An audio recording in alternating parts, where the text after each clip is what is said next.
de fausses identités par un unique participant du réseau. Le but, via toutes ces identités, c'est de gagner une influence disproportionnée sur le réseau pour ensuite effectuer des actions malveillantes. En gros, c'est comme les gens qui créent plein de nouvelles adresses mail pour profiter à l'infini de la période d'essai de Netflix. Autre problème qui vient s'ajouter à cette liste et qui empêche la création d'une monnaie numérique fonctionnelle, celui des généraux byzantins. C'est une analogie pour désigner une situation dans laquelle, dans un réseau lié par des nœuds, un nœud étant un ordinateur qui fait tourner le logiciel Bitcoin pour faire simple, mais on reviendra sur la définition plus précise plus tard, certains de ces nœuds sont défaillants et compromis, ce qui vient poser des questions de confiance et de coordination sur l'ensemble du réseau, puisque les messages transmis ne sont pas les bons. Pour mieux visualiser, imaginez le scénario de l'attaque d'une ville par des généraux byzantins, d'où le nom. Pour coordonner leur attaque, ils se transmettent des informations par l'intermédiaire de messagers. Si parmi ces messagers se trouvent des traîtres, l'attaque ne pourra pas être coordonnée correctement parce que les informations transmises ne sont pas les bonnes. Et c'est la même chose sur le réseau. En 2007-2008, c'est la crise financière comme on en a parlé en introduction, le monde de la finance s'écroule et c'est dans ce contexte international que le 31 octobre 2008, un individu anonyme se faisant appeler Satoshi Nakamoto publie un message sur la mailing list Cryptographie, composé notamment de cypherpunks et qui comprenait déjà 2000 membres rien qu'en 97. Un message qui va changer le monde. J'ai travaillé sur un nouveau système de cache électronique qui est totalement pair à pair et qui ne requiert pas de faire confiance à une tierce partie. Le papier de recherche est disponible à l'adresse suivante. Il s'agit d'une sorte de livre blanc succinct qui explique tout son concept en 8 pages. Bitcoin est lancé. Mais alors comment c'est possible compte tenu de toutes les problématiques dont je viens de parler et qu'on fait se creuser la tête tous les gens qui cherchaient des solutions pendant des années? Tout simplement grâce aux années de travail et de recherche de Nakamoto et à ses connaissances à la fois en économie et en cryptographie. Pour pallier le souci des généraux byzantins, il va se servir de la Proof of Work développée par Adam Back, couplée à ce qu'on appelle la blockchain, qui règle également le problème de la double dépense. Pour comprendre, il faut décrypter le fonctionnement du Bitcoin. Il y a deux acteurs majeurs dans le réseau Bitcoin. Les mineurs, qui font tourner un logiciel spécifique sur des machines dédiées au calcul cryptographique. Ce sont eux qui réalisent la fameuse Proof of Work qui permet la création de la blockchain, concept essentiel à la compréhension de Bitcoin. Lorsque quelqu'un effectue une transaction en Bitcoin, elle se retrouve dans une sorte de salle d'attente numérique où se trouvent toutes les transactions en attente. Cette salle d'attente, on l'appelle la mempool pour memory pool. C'est dans cette salle d'attente numérique que les mineurs, des membres de la communauté, vont piocher pour former un bloc. Une fois le bloc formé de plein de transactions, tous les mineurs se retrouvent en compétition pour valider ce bloc de transactions via le processus de Proof of Work. Ça passe par une énigme mathématique longue à résoudre, mais dont la résolution permet de former et de valider le bloc. Pour trouver la bonne combinaison, l'opération doit être réalisée des milliards de fois. Et ce sont des machines qui s'en chargent. Ça implique donc un coût matériel et énergétique. Chaque bloc validé vient former la blockchain. Pour modifier un bloc, il faudrait modifier tous les blocs suivants pour changer la parentalité de tous les morceaux de Bitcoin dans le passé, ce qui rend la chose inviolable et donne un fort niveau de sécurité. Le mineur qui va parvenir à former le bloc, autrement dit celui qui sera le plus rapide à le générer, va gagner des Bitcoins dans cette grande loterie de calcul et les transactions incluses dans ce bloc seront applicables à l'ensemble du réseau.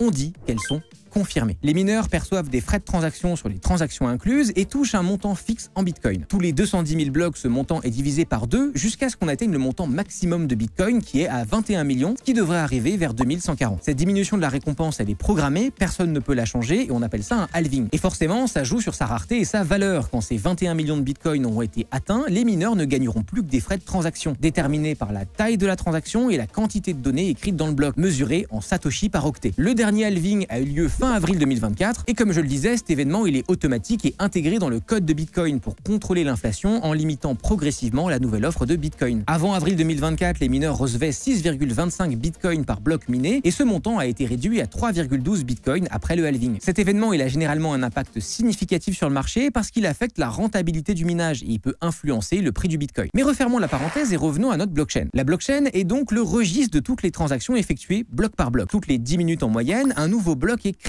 et la blockchain est mise à jour. Toutes les dépenses en Bitcoin sont suivies, ce qui assure que chaque Bitcoin n'est dépensé qu'une fois. Le problème de la double dépense est lui aussi résolu. Deuxième acteur sur le réseau, les nœuds dont on parlait tout à l'heure. Chaque utilisateur de Bitcoin qui installe le logiciel Bitcoin devient par défaut un nœud du réseau. À l'installation, il télécharge la totalité de la blockchain et valide les preuves cryptographiques des blocs précédents laissés par les mineurs. Les nœuds conservent tous une copie de la blockchain pour la vérification de la propriété et partagent cette copie à d'autres nœuds, ce qui renforce la sécurité du réseau. La vérification de tout par tous élimine le besoin de confiance. Plus de soucis de généraux byzantins, donc parce qu'il n'y a plus besoin de confiance. Ainsi, le réseau est parfaitement neutre et décentralisé, avec d'un côté des acteurs économiques qui sont incentivés à déployer de la preuve de travail pour gagner une récompense, et de l'autre, une communauté qui vérifie en temps réel son travail passivement en faisant tourner Bitcoin sur leur machine. Eux, pour le coup, ne gagnent pas d'argent à faire ça, mais ça leur donne le droit d'interagir avec le réseau directement en passant par leur propre nœud, et donc sans avoir à utiliser et à faire confiance au nœud d'une entreprise ou d'un autre particulier pour pour passer des transactions. On peut dire que le Bitcoin, c'est autant une invention qu'une découverte scientifique. Et que finalement, la vraie découverte, c'est justement l'ajout de la proof of work à la blockchain qui crée la possibilité que Bitcoin existe. La blockchain, c'est devenu un terme marketing qui veut pas dire grand-chose, et toute seule, elle était parfaitement incapable de résoudre ce problème. C'est via tout ce processus qu'il assure une transparence absolue et un pseudonymat, c'est-à-dire une confidentialité par l'utilisation d'un pseudonyme ou un nom fictif pour masquer son identité réelle, notamment en ligne lors de transactions. Pour faire simple, on est aussi anonyme avec le Bitcoin qu'on l'est sur Twitter, très relativement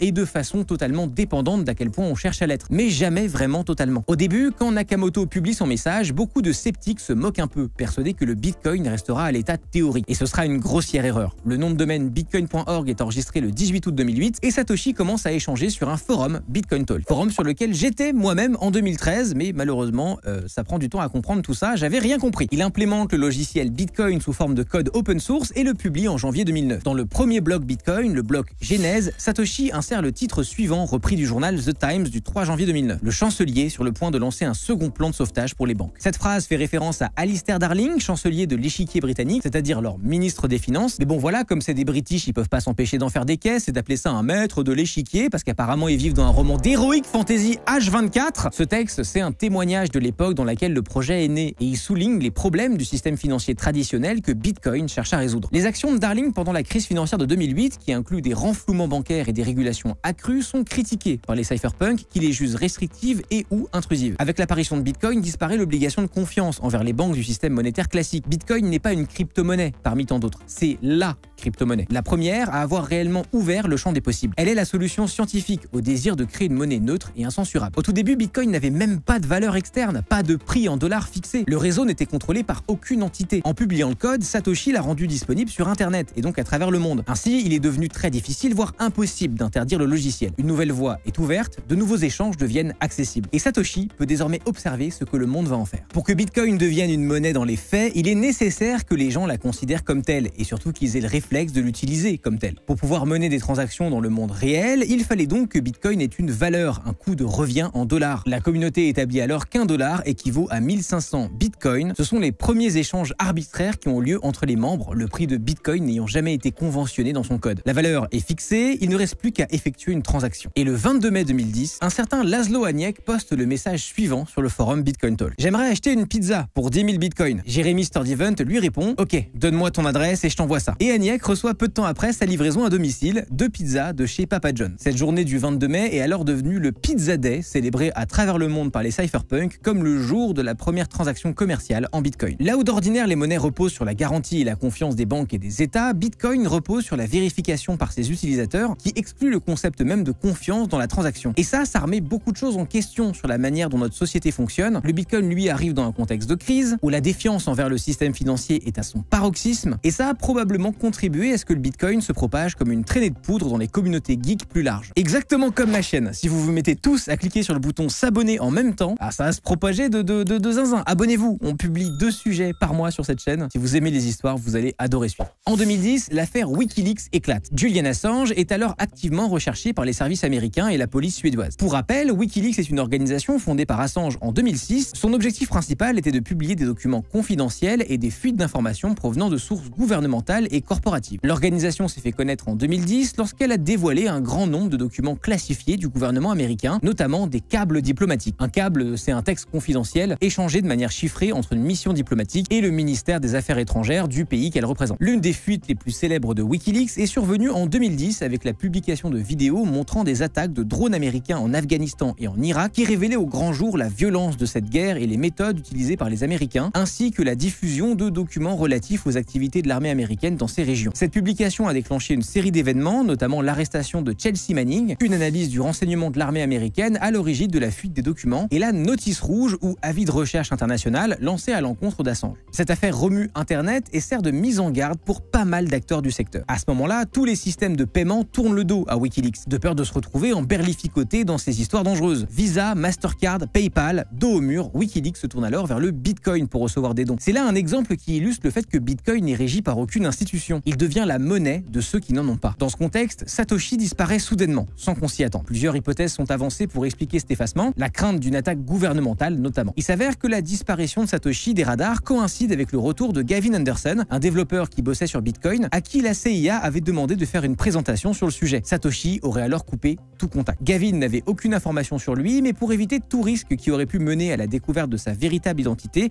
Satoshi aurait pris des précautions. Pour lui, mais aussi pour Bitcoin, parce qu'il est essentiel qu'aucune personne physique derrière Bitcoin ne soit identifiable. Tant que c'est le cas, personne ne peut être poursuivi en justice pour affiliation à Bitcoin. Ça limite aussi les risques d'autres menaces comme l'extorsion ou la récupération politique. Satoshi retiré de l'échiquier, plus personne n'a de pouvoir sur Bitcoin. Beaucoup pensent qu'il s'est retiré pour le protéger, pour éviter qu'il ne devienne autre chose que ce pourquoi il a été créé, ce qui aurait pu se produire si Satoshi avait été obligé par un gouvernement à ajouter des lignes de code non désirées à son Bitcoin. Au cours du développement du code, il a tout fait pour que le Bitcoin puisse fonctionner sans aucun intermédiaire, même pas lui. Après sa disparition, Gavin Andresen, un développeur de logiciels américain connu pour être un contributeur majeur au projet Bitcoin depuis ses débuts, ainsi qu'une partie de la communauté, reprennent la main sur le développement. Andresen devient ainsi développeur principal de la Bitcoin Foundation, une organisation fondée en septembre 2012 pour promouvoir le Bitcoin. À ses débuts, le Bitcoin sert également beaucoup à la vente de produits et objets illégaux, comme toutes les autres monnaies du monde. C'est encore le cas aujourd'hui, bien sûr, mais de manière beaucoup moins importante. Ça a été le cas par exemple avec Silk Road. Silk Road, c'était un site du dark web, une partie d'internet accessible uniquement via des logiciels spécifiques permettant l'anonymat, qui était principalement utilisé pour le commerce de drogue, d'armes à feu, de